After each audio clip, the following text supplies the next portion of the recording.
Thank you again for welcoming me. What I'm going to do here is put together a number of different parts. So bear with me as I work through each part and try to weave it together. First, I want to start with a question, and then I'll tell you the outline of what I'm going to do today. Who knows what that image is of that bird in that drawing there, that painting? Anybody know what that bird is? No? That's the Sankofa. I was about to say Sankofa, but yes. Looking back to know Yes. the future, right? And that is painted on the doorway to a yard called the Sankofa Yard in a town called Charlestown in the parish of Portland, Jamaica. And this is where a group of Maroons live that I've been working with for many years. There are quite a few Maroon communities in Jamaica. Does anybody know who Maroons are? Who are Maroons? So Maroons are communities or descendants of self-liberated enslaved Africans. Wherever there was enslavement, there was marronage. And there were two kinds of marronage, petite marronage and grand marronage. Petite marronage refers to individuals or people in pairs who escaped enslavement and often integrated themselves into free communities or escaped on various pathways, such as in the United States, the Underground Railroad. And there's grand marronage, which is groups of persons escaping into communities that were established to sustain African life ways. Now, because enslavement involved African peoples from many places, and in Jamaica it was predominantly, initially it was Ghana, Akan people, and then eventually it was Nigeria, predominantly Yoruba people. There were groups who were mixed together who spoke different languages. And that was in the English-speaking Caribbean. The English blended all enslaved persons together in different groups, as you will know, separated families. But in Suriname, for example, where there's also a very large group of Maroons living in descendant from grand marronage in communities that they escaped into, persons speak the languages or evolved languages from their original languages because the Dutch sustained linguistic communities. So in the communities of grand marronage, there are many interesting variations of linguistic descent from African languages.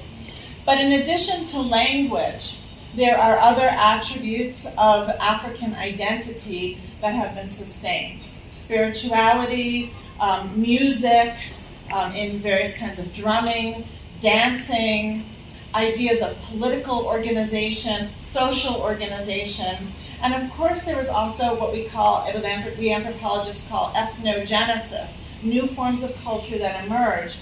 And in part, those occurred through interaction with non-Maroon communities, but also with First Peoples communities. Because in their original escape from enslavement, First Peoples of the Caribbean intermarried with and mixed with these descendant African communities.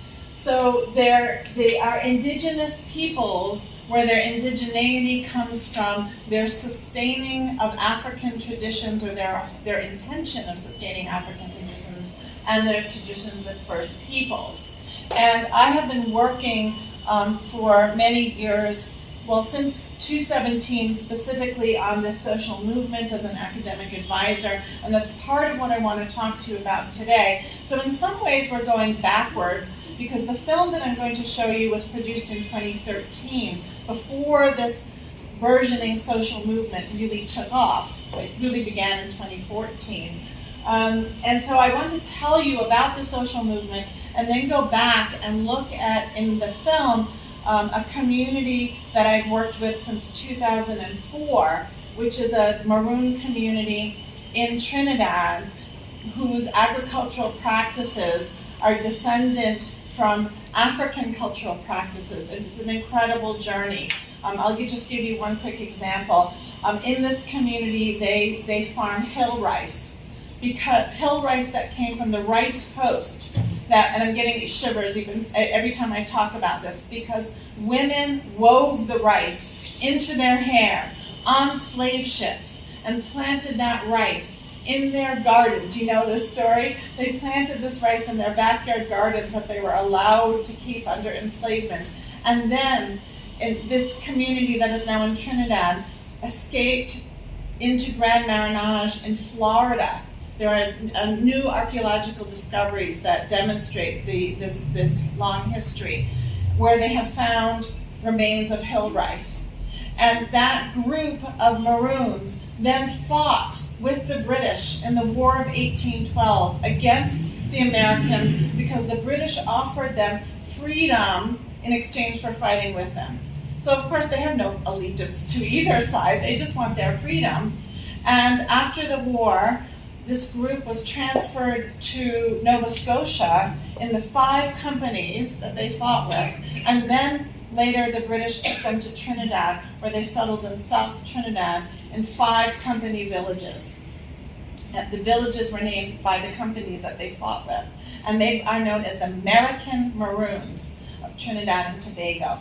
And the film that I'm going to show you is based on the ideas that came through this long passageway, where in the American communities of South Trinidad, they plant hill rice. Those seeds went from West Africa to Florida to Nova Scotia to Trinidad. So this is an example of the intensity of the desire to preserve an indigenous heritage from West Africa. And as is the community and the idea of the Sankofa. And if you open up those doors and go inside there, there's a big circular space with a stage where performances and dances and drumming and discussions and Bambi discussions are taking place, community decision making. So that's a little bit of the background of what it means to be working with Maroon indigenous peoples of the Caribbean. So let me go on and give you some outline of what I'm going to do today. Because I identify myself as a feminist decolonial scholar, a feminist decolonial anthropologist, I want to share a little bit about what I mean by feminisms. It's a fraught concept, and it has many different permutations. And then I want to share a few concepts related to indigeneity. Then I want to build on a little bit of what are these decolonial feminist partnerships, what it means to engage with a women-led social movement. Then I'm going to share a little bit about the story of their activism for unity across Maroon communities of the Western Hemisphere, including some in Sierra Leone. And then we'll stop and I'll share the film. So there's a lot to cover, and I probably have too many slides, and some I'll just show to give an overview, and I'll share the PowerPoint if you want to look at it more closely afterwards. I also want to start, before I jump into feminisms, with some self-positioning. Part of part of the goal of feminist scholarship is to identify one's subjective location, and I think that's part of the goal of decoloniality too, because we don't speak from nowhere. We speak and we research from somewhere, and that location is very important because it influences our interests, the questions that we ask. I am a predominantly Ashkenazi with some Mizrahi Jewish heritage. That means my ancestors come from the Middle East, from Russia, and somewhere in North Africa. That history is lost. And my heritage has been very important to me in my socialization and enculturation. I grew up in an academic family where my father was an international human rights lawyer and my mother was a professor of women's history. And they raised us with this philosophy of Judaism, which is known in Hebrew as Tikkun Olam, which means to repair the world. And That philosophy is in direct contradiction at the moment with the government of Israel, which is a whole other discussion. It's a very painful area of my identity. My late uncle was a child survivor of a concentration camp, and I have family in Israel, so that is a whole other thing, but it informs my desire to repair the world and to act intentionally on that moral philosophy of Judaism. However, I can counter what is happening in Israel. So let me just move on now to some discussions. I'd like to begin with what feminism is not. It is not a man-hating, bra-burning, Western white middle-class creation, although that is the typical assumption of people who reject feminism. Although those middle-class white Western women did claim that they were the origins of feminist thought and feminist social organizing, and they made these problematic assumptions in the 70s about sisterhood being global without trying to really understand the ideas and the history of activism in various parts of the world. And we know through decolonial scholarship, through unpacking the stories that have been told by colonial powers, that there have been women organizing around the world in various ways for many centuries. We just published an article in the Journal of International Women's Studies about the origins of feminism in India, for example. There are women who have organized to protect the forests, for instance. They might not have used the term feminism, but they were organizing based on their own collective identity as women. So, the other important point is to emphasize that feminism is not just for women. Men have claimed feminism.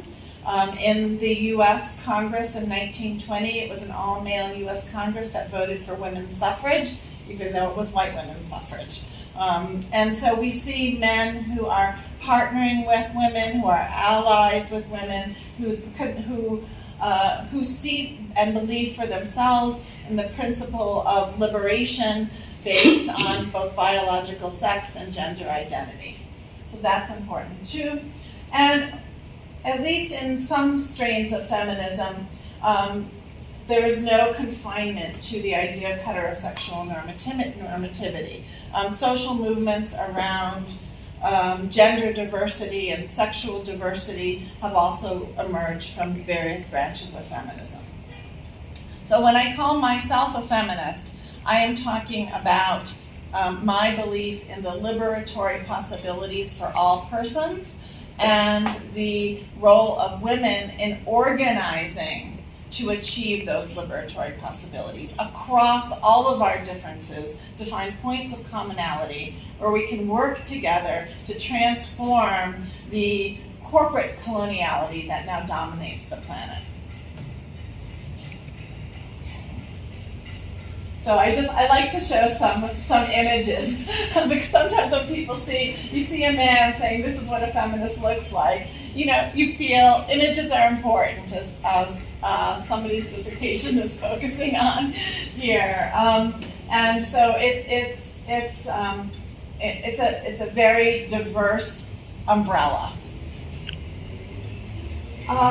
I have also spent a lot of time thinking about what makes scholarship feminist, and the reason I thought about this is in part because of my work as a founding editor of the Journal of International Women's Studies, wanting to establish a feminist journal, but also because I have worked, as I mentioned, since 2017 with this emerging Maroon social movement as an academic advisor.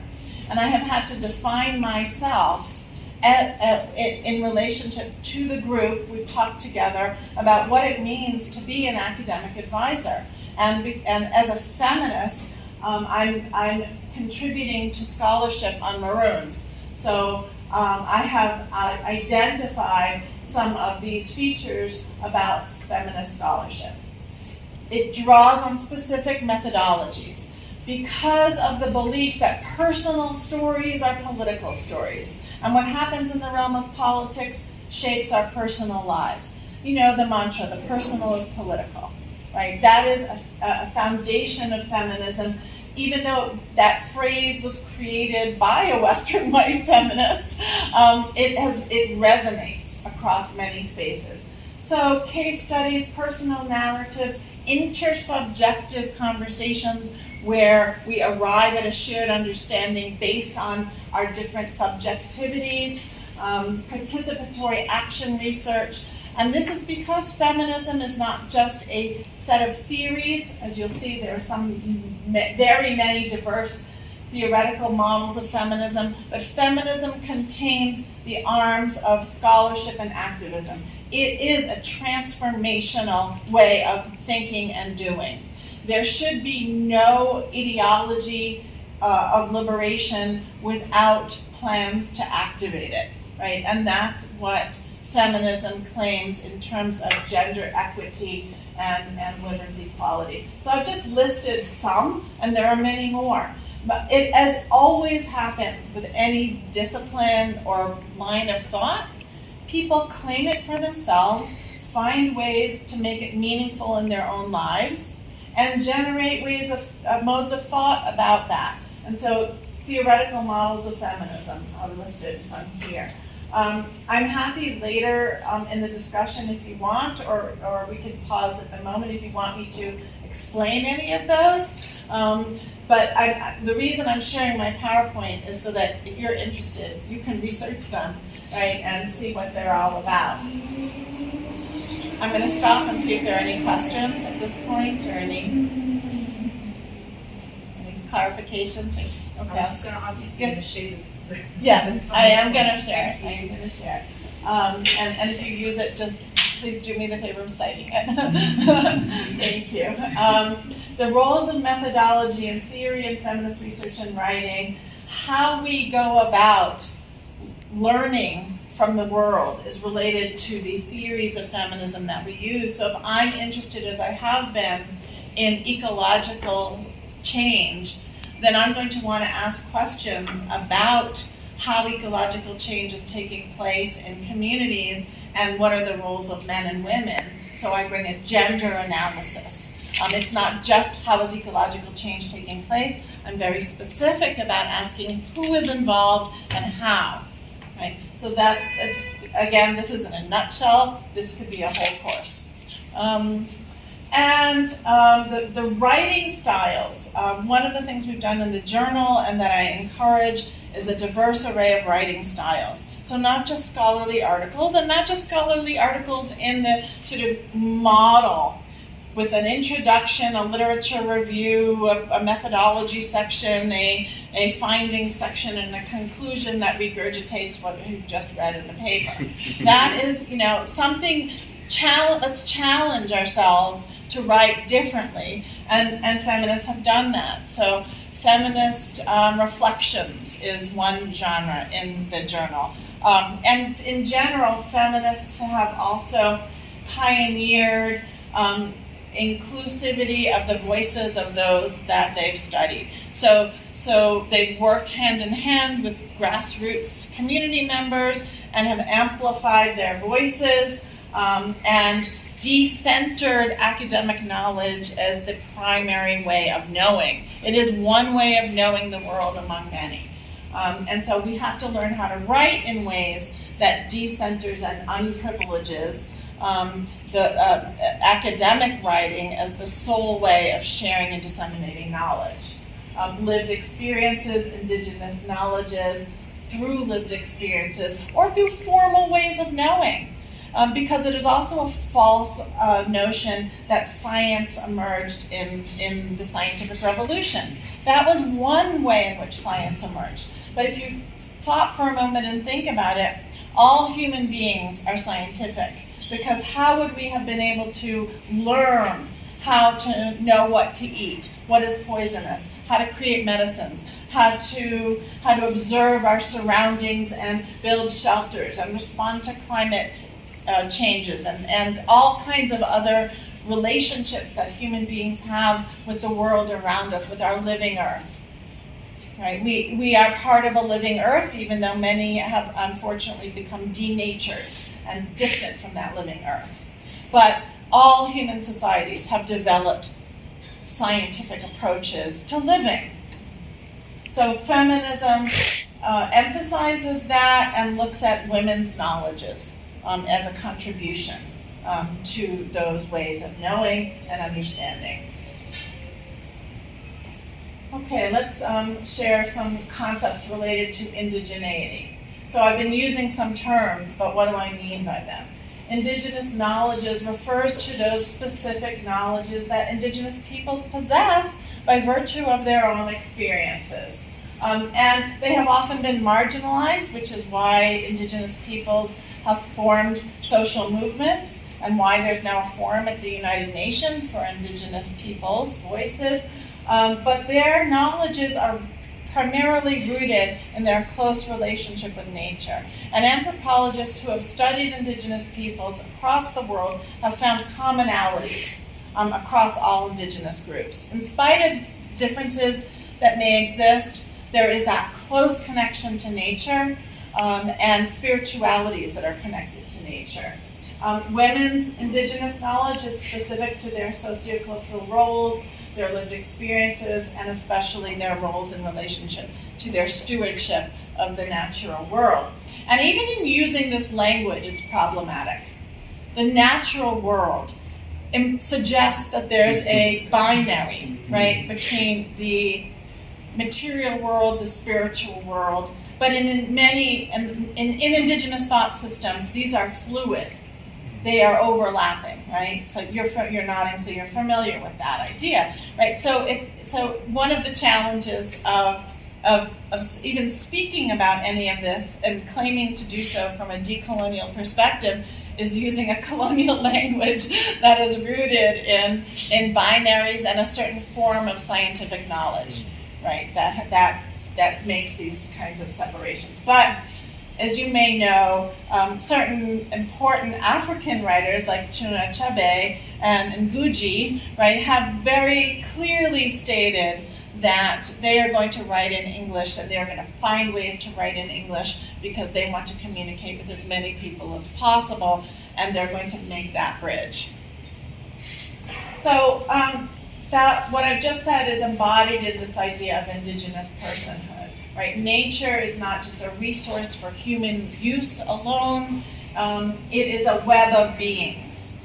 And we are part of that web of beings, and we have lost our balance in that web. And so we've broken the web, which is why we're living through a sixth extinction and climate crisis.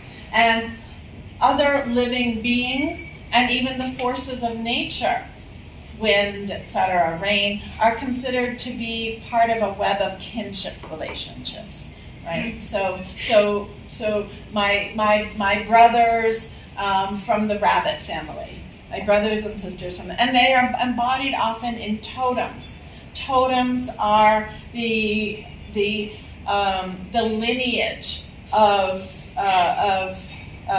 those relationships rooted in ancient mythological stories, right, that describe how persons are connected to the web of beings in any specific ecological locale where they have emerged from. Okay. And there's a movement now, a social movement, a nature movement. Indigenous peoples are becoming lawyers and fighting for the rights of their ancient wise ancestors, such as the rivers. And I've linked to a case, which is one of the first cases, where a river was given personhood and is protected by virtue of being a person. If corporations can be persons, then certainly rivers, right, should be persons, right? Right? So what are indigenous social movements? And all social movements are loosely organized because they have many branches. But they're sustained campaigns that involve many different actors, from the grassroots to academics to policymakers, people who come together in different spaces to drive change, because change is taking place at all levels. from your internal self-reflexive conversations with yourself about how you want, what kinds of belief systems you want to internalize and live, and then your sharing of those ideas with others, and trying to figure out how to your imaginations can become manifest in the world.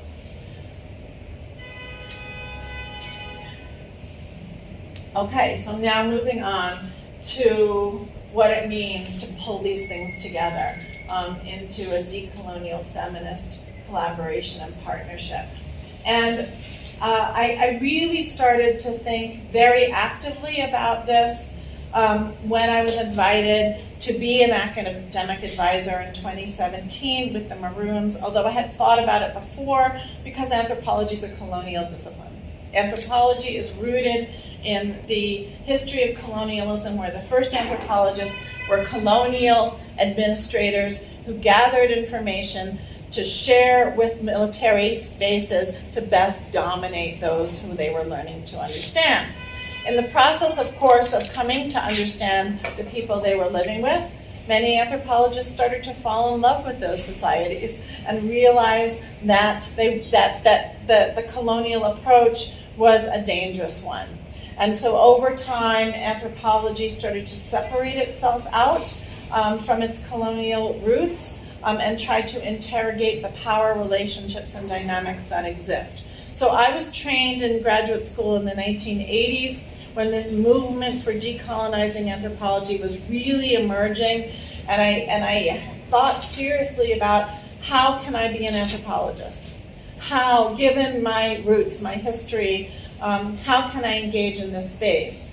And so early on, even when I did traditional field work in Jamaica as a graduate student when I was 24, living in a village and trying to figure out how to talk to people and become part of their lives and document their way of living, I was so uncomfortable with that.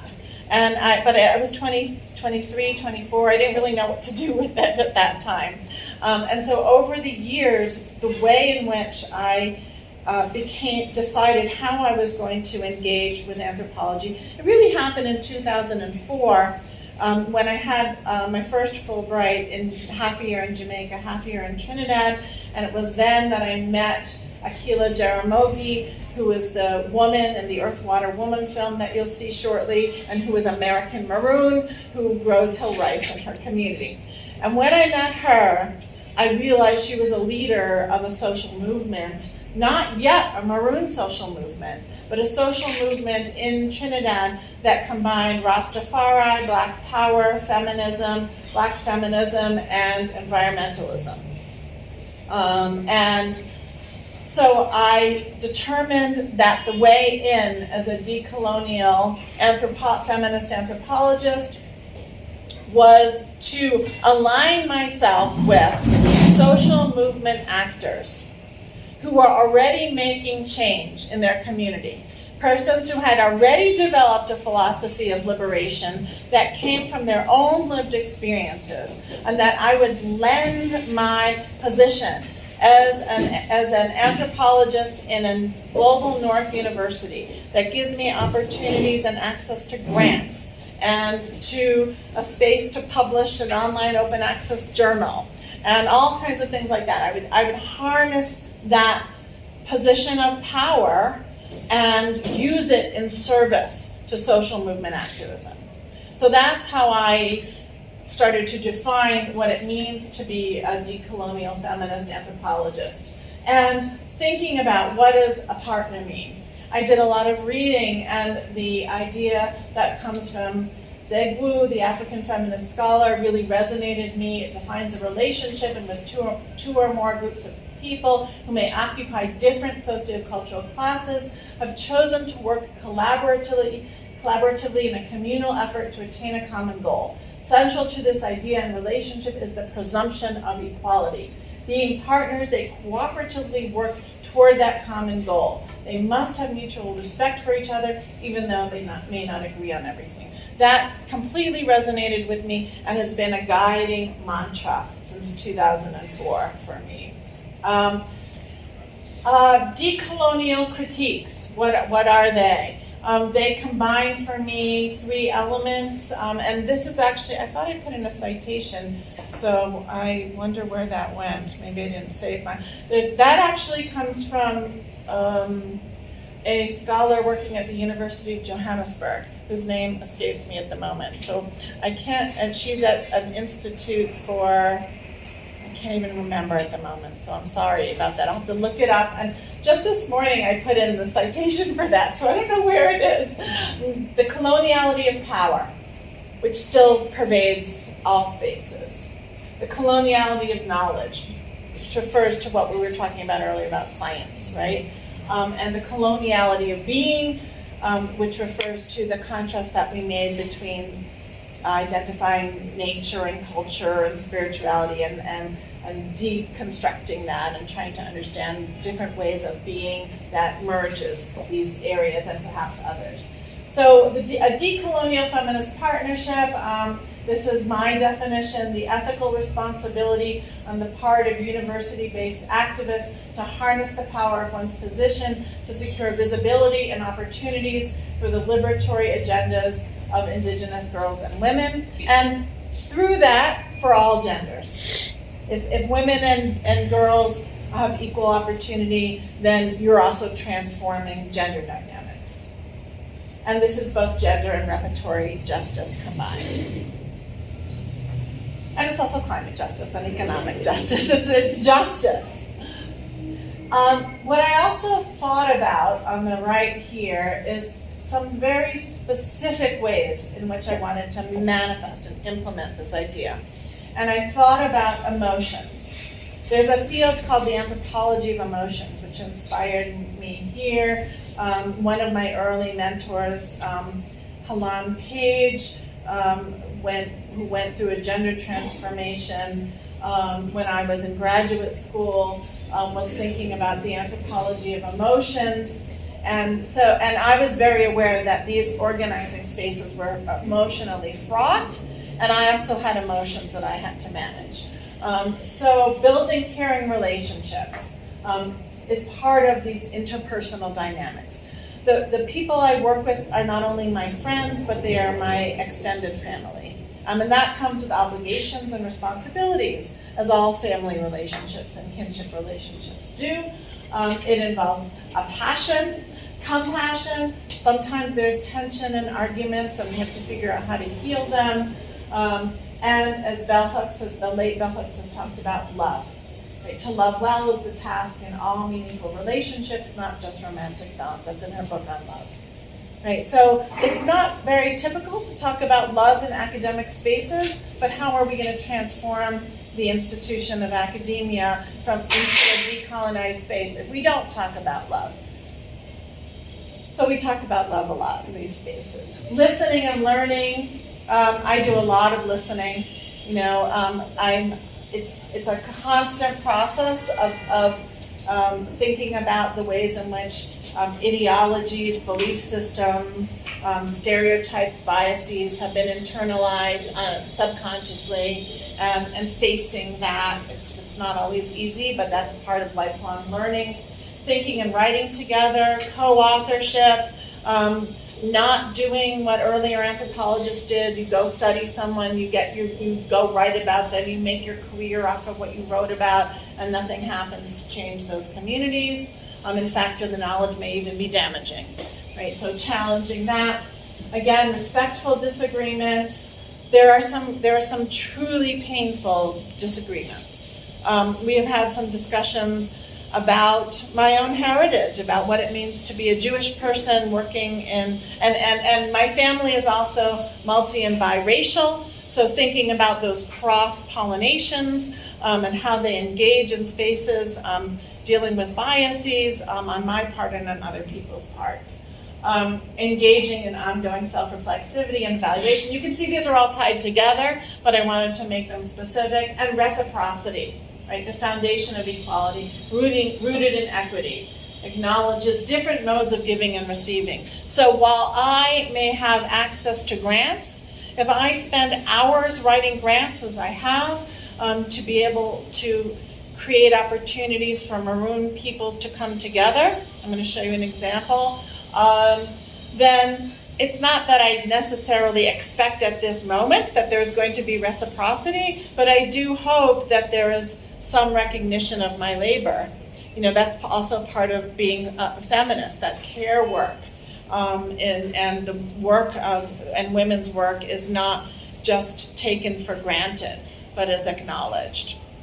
And on their part too. So how we acknowledge each other's work as we're working as partners together, right, is critical. Going on? Okay. So, Charlestown, Maroon, and the Saint-Fou Yard, that's right near the gate to the Sankofa bird that I talked about before, and these are the mothers of the movement. In the middle is Akila Jaramogi, who's going to be featured in the film. To the left here, that's Gama Gloria Mamaji Sims. She is the paramount queen of the Maroons of Jamaica and the diaspora. She is the first Gama leader, spiritual leader in Jamaica since the historical nanny of the Maroons, who's on money in Jamaica and painted on schools as one of the national heroes, the only woman national hero who was a general in the Maroon Wars against the British. So Mamaji is the first woman in that position since. Unfortunately, in some Maroon communities, European patriarchal modes have been internalized by some of the men in the Maroon communities, and these women are also speaking back to that, saying let's look at the role of women in the societies before they were colonized and uplift the voices of women, because these communities should have women's leadership voices too. And Honorable Fidelia Grand-Gallant, she is now in Ghana. She is the ambassador of Trinidad and Tobago in Ghana. And she first met Akila in 2013 or 14 when she was ambassador. She's from Suriname. She's a Surinamese Maroon. She's the ambassador of Suriname in Ghana, and she was the ambassador of Suriname in Trinidad and Tobago. And that's where she met Akila and realized that Akila's community was a Maroon community. And then I introduced Gama Mamaji to both of them. And I can tell you that story at some point, I think it comes up. But these women started organizing together and talking about how they were going to build unity across Maroon communities and be recognized for their indigeneity.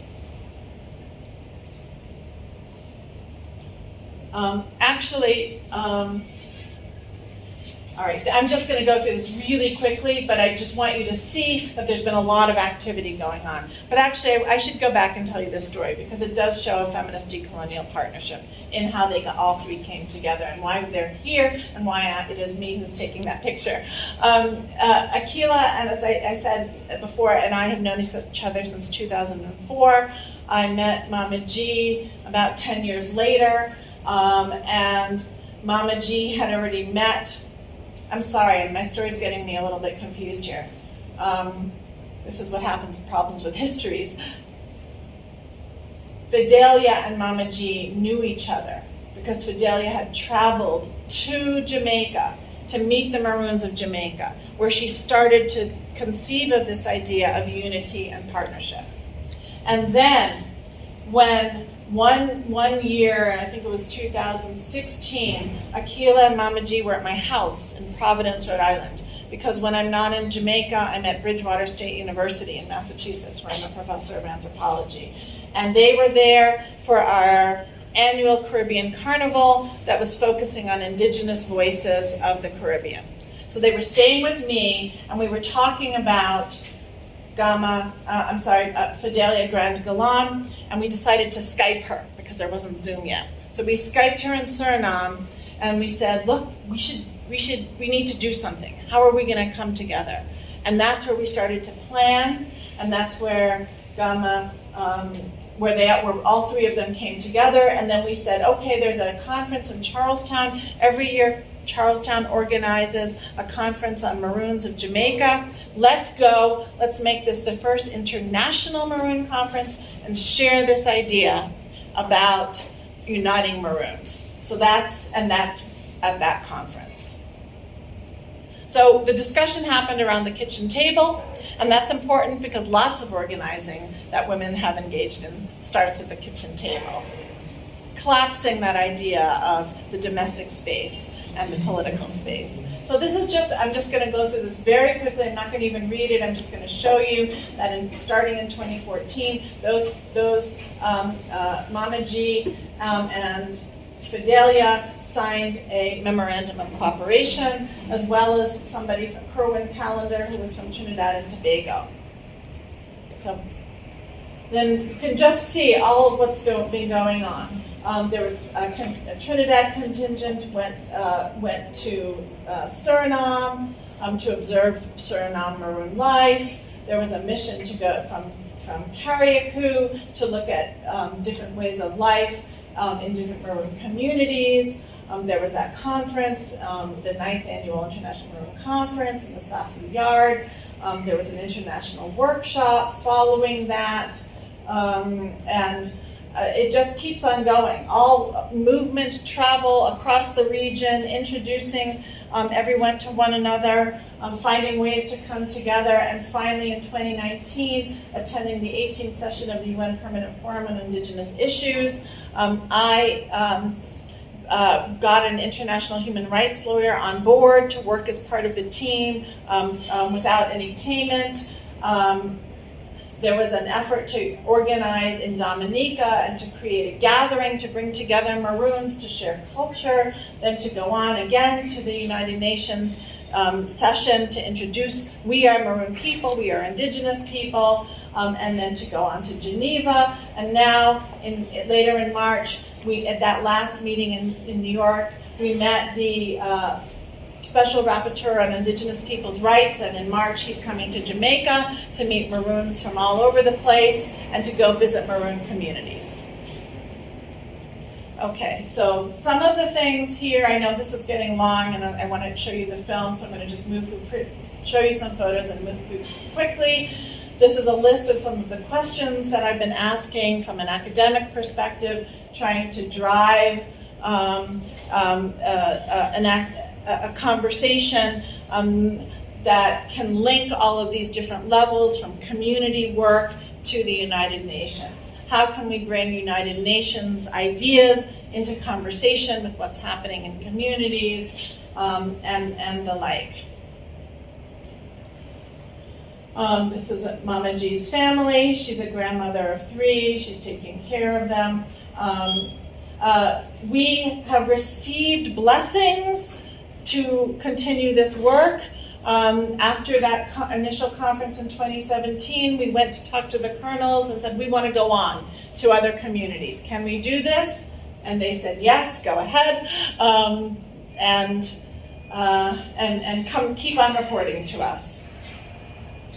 So it's not been a top-down movement by 3. It's been mobilizing. Here are some examples of our going into Suriname. And I'm sharing with the group there about why it's important to harness the UN framework, to be recognized formally as indigenous, because that means some of the instruments of human rights can be used to mobilize funding and to gain access to land, and to be recognized as sovereign peoples who have self-determination in making decisions about their lives. So there was also dancing, drumming, exchanging of cultural practices, and learning about similarities in spite of being separated and not knowing about one another. We traveled to communities down through the river, and we met with groups, and it was just a grassroots effort to communicate about this movement. At the end of one of these trips, there was a signing of a declaration of Maroon indigenous peoples, with their central goal to establish their inviolable sovereignty and right to self-determination and have it irrefutably recognized so that Maroon people can live the lives their ancestors fought and died to secure for them. That is their language. the declaration is their language. I am not there to put things in academic terms for them, right? And that is very clear.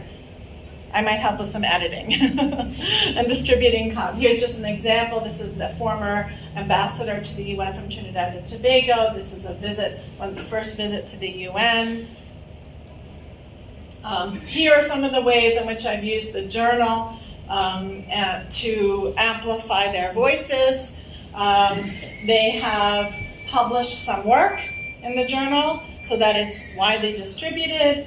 And they have also, they've also come to conferences. At the Caribbean Studies Association conference, I was contacted by a rep after we gave a presentation where they were here with me talking about their movement, and we got a book contract. So now I'm in the process of editing a book. Half of the contributions in the book are from Maroons.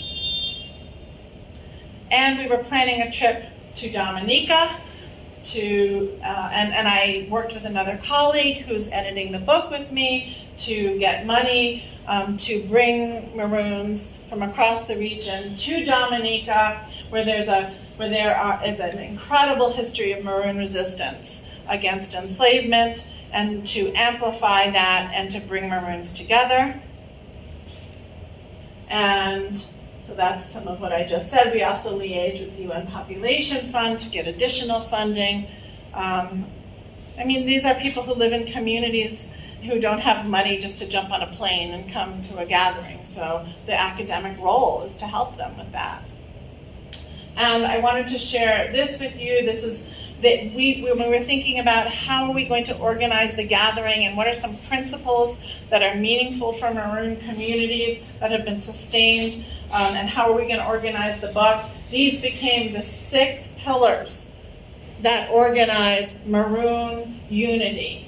Uhuru, united in the cause of freedom and power together. Kapale, gathered in the names of our ancestors. Ujima, work for the upliftment of all. Gayak, working together, stronger together for common cause. And Bangi, gathering to learn from each other. Livity, respecting the forces of life and nature.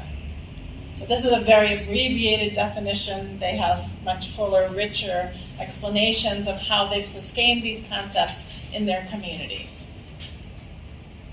Okay, let's see. We also brought in, this is really important, the First Peoples. This is a smoke ceremony that opened the gathering on the Kalinago territory, the only territory of First Peoples in the Caribbean. Right, that is remain. And so we went to the shaman. We said, this is your land. This is unceded indigenous land, and we want to hold this conference with you. We are your relatives. I say we now because I'm a kind of honorary Maroon. And so I've asked them. I said at one point, I notice I'm saying we. Is that okay? Yes, say we. You've been in this, say we. So thank you, brothers and sisters. And you can see that Aquila is washing and an ablution of one of the Kalinago men there. And just pictures are useful. This is after the ceremony. This is some of the team there in Dominica.